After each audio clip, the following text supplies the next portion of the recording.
Palavras que ferem.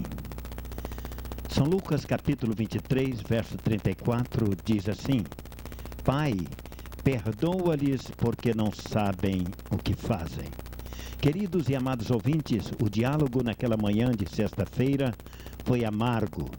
Os espectadores diziam: desça da cruz, se realmente tu és o Filho de Deus. Os líderes também falavam: ele salvou os outros, mas não pode salvar-se a si mesmo. Os soldados também diziam: se és realmente o rei dos judeus, salve-se a si mesmo. Palavras amargas, odiosas, irreverentes. Não bastava que ele estivesse sendo crucificado, não bastava que fosse envergonhado como um criminoso. Os pregos eram insuficientes, não é?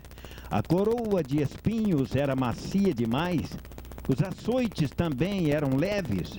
Para alguns, meus queridos, a ideia era realmente esta: os passantes atiravam insultos ao Cristo crucificado. Eles atiravam pedras verbais, tinham toda a intenção de ferir e machucar o mestre. Eles diziam: quebramos o corpo e agora vamos quebrar também o espírito. Queridos e amados ouvintes, de todas as cenas em volta da cruz, é esta que me provoca revolta. Que tipo de pessoas, pergunto a mim mesmo, iria zombar de um homem agonizante? Quem tão baixo e perverso que desdenhasse alguém atormentado pelo sofrimento? Ou quem apontaria o dedo e zombaria de um criminoso de cujo pescoço pende o laço do carrasco? Queridos, pode estar certo que Satanás e seus demônios foram a causa de tal perversidade. O criminoso na cruz, o número 1, dizia, ele atirava então o seu golpe: você não é o Cristo, salve então a si mesmo e a nós. Palavras atiradas naquele dia tinha como objetivo causar dor, e não há nada mais penoso do que esse tipo de palavra. Por esta razão que Tiago chamou a língua de fogo consumidor. Queridos, não estou falando de nada de novo. Você sem dúvida já teve a sua parte de palavras que ferem. Já sentiu a ferroada de uma zombaria que acertou o alvo? Talvez esteja sentindo dor.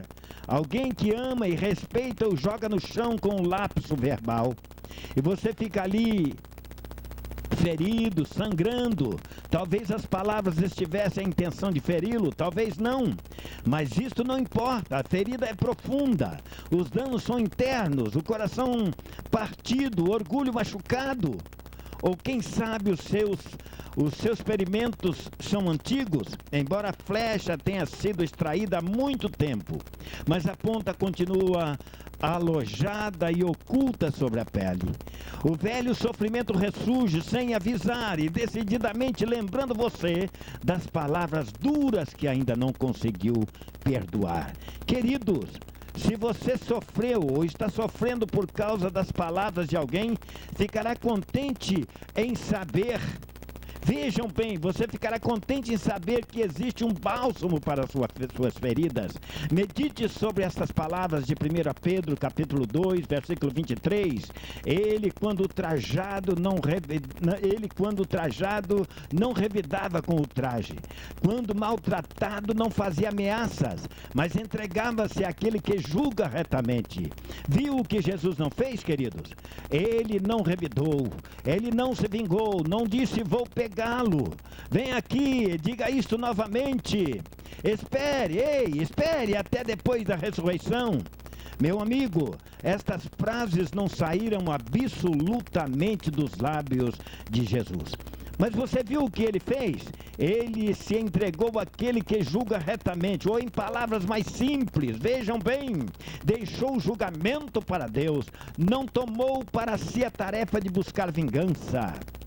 Não exigiu desculpas, não prometeu prêmios aos caçadores, não enviou pessoa alguma em perseguição. Pelo contrário, surpreendentemente os defendeu dizendo: Pai, perdoa-lhes porque não sabem o que fazem. Queridos, o diálogo naquela manhã de sexta-feira foi sem dúvida amargo.